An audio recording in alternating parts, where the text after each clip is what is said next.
was a mischievous little boy. One time I was even scolded for putting tar on my teacher's seat. He had a hard time getting up after sitting down. And though I knew I would become royalty, a prince and a king, I loved being a kid.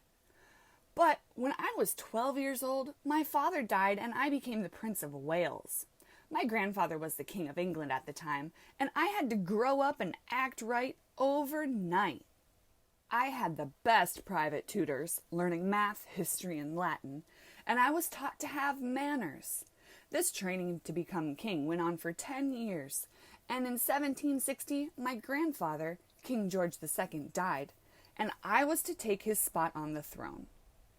And as we all know, a king needs a queen next to him, so I refused to be crowned until I was wed. However, finding a bride was not an easy task because I was picky. I could find something wrong with about practically anyone. But while I was searching, I was also planning out every detail of the big day.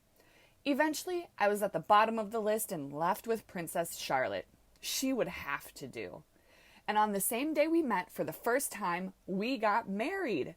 Married at first sight. The wedding was great, and I planned everything while Charlotte was training to be a queen. And 2 weeks later, we were crowned King and Queen of England. And even though Lord Talbot messed some things up during the ceremony, I felt great. So proud to be the father of all the people of my country and the colonizers. Kings must carry themselves in a very honorable way.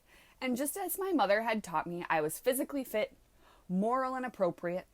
I never broke promises. I loved to be orderly and exact.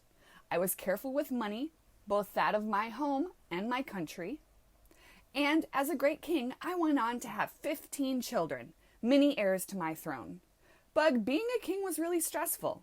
Listen to my story to hear more about the stress of the colonies.